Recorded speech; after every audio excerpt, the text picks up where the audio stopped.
El libro de los Hechos es la segunda parte de una obra en 2 volúmenes que hoy conocemos como Lucas Hechos.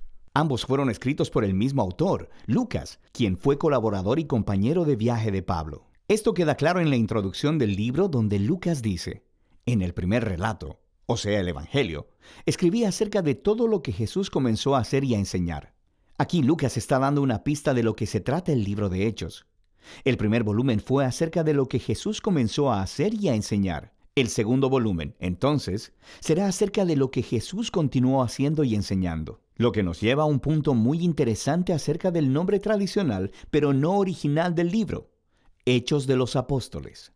Aunque diferentes apóstoles sí aparecen en la mayoría de esas historias, el único personaje que unifica la historia de principio a fin es Jesús mismo, actuando de manera directa o a través del Espíritu. Así que el libro sería más adecuadamente llamado Hechos de Jesús y del Espíritu. La introducción del libro recuenta cómo el Jesús resucitado pasó 40 días con los discípulos, enseñándoles acerca del reino de Dios. Esto se conecta con la historia del Evangelio de Lucas, donde Jesús declaró que estaba restaurando el reino de Dios en el mundo, empezando con Israel. Así que él llamó a Israel a vivir bajo el reino de Dios, siguiéndole a él. Y él fue coronado como rey cuando entregó su vida, y así conquistó la muerte con su amor. De manera que el libro de Hechos comienza con el Rey Jesús resucitado, instruyendo a sus discípulos acerca de la vida en su reino. Él promete que el Espíritu vendrá pronto y los llenará con su presencia personal.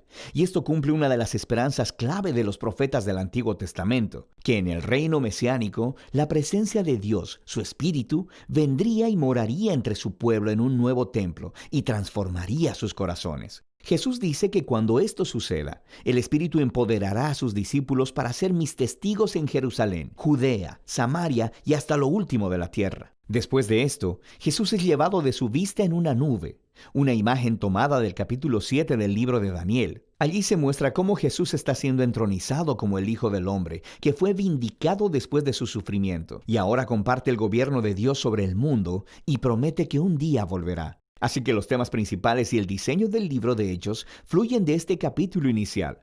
Esta es una historia acerca de Jesús guiando a su pueblo por medio del Espíritu para ir por el mundo e invitar a todas las naciones a vivir bajo su reino. Así que la historia comenzará con ese mensaje esparciéndose en Jerusalén y luego a las regiones vecinas de Judea y Samaria, llenas de gente no judía.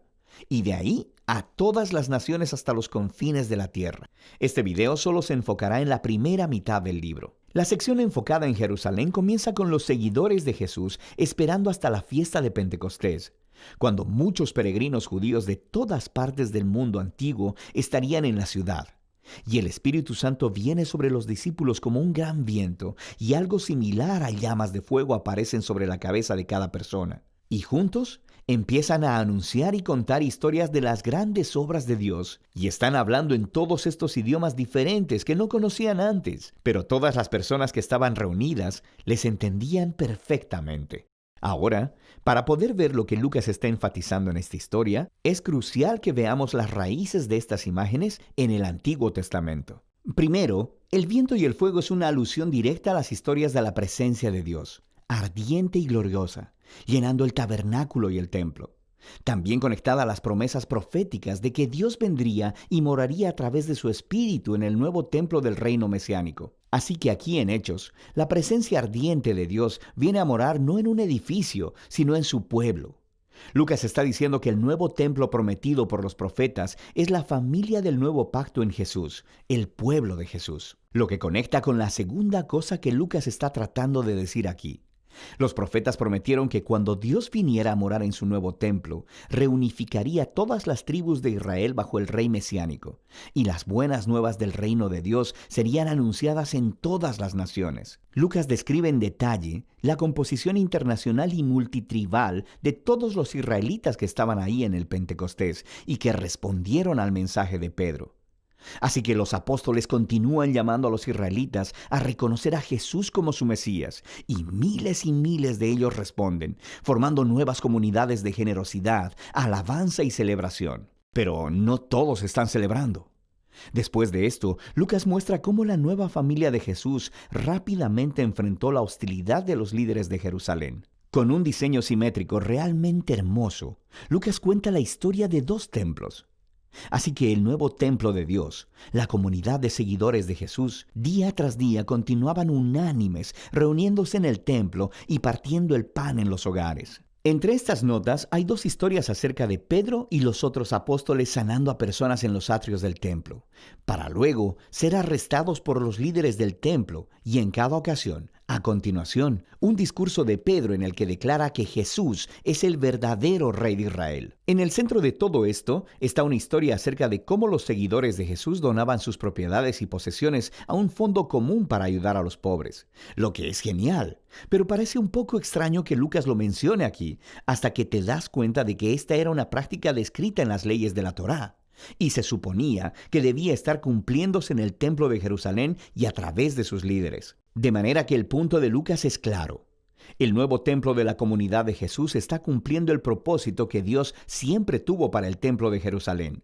Ser un lugar donde el cielo y la tierra se encuentren, donde las personas se encuentren con la generosidad y la presencia sanadora de Dios. Y este conflicto entre los dos templos culmina en los capítulos 6 y 7 de Hechos, con la primera ola de persecución. Así que los seguidores de Jesús continúan multiplicándose, requiriendo más líderes.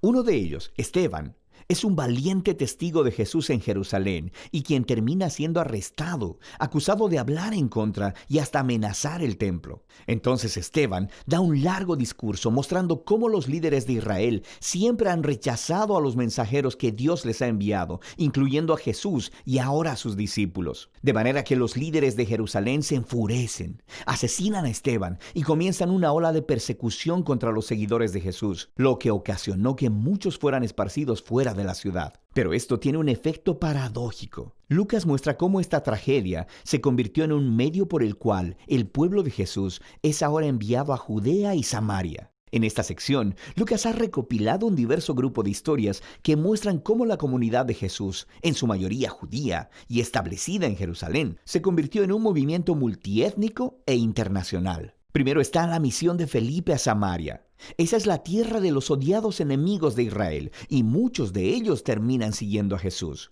Luego tenemos la conversión de Saulo en Tarso, después conocido como Pablo. Él era un enemigo declarado y perseguidor de los seguidores de Jesús, hasta que conoció personalmente al Jesús resucitado, y se convirtió luego en un defensor apasionado del nombre de Jesús. Le sigue la historia de Pedro, quien tiene una visión acerca de cómo Dios no considera a las personas no judías como ritualmente impuras o indignas de unirse a la familia de Jesús. Así que Pedro es guiado por el Espíritu a la casa de un soldado romano, llena de personas no judías, y todos responden a las buenas nuevas acerca de Jesús. De hecho, el Espíritu se muestra tan poderosamente sobre ellos, como lo hizo con los discípulos judíos en el capítulo 2. Todos estos temas se unen en el establecimiento de la iglesia de Antioquía, la iglesia más grande y cosmopolita en esa parte del Imperio Romano. Y Lucas nos dice que Bernabé, un líder judío de la iglesia de Jerusalén, se trasladó junto con Pablo para ayudar a dirigir a la comunidad de esta iglesia. Y así se convirtió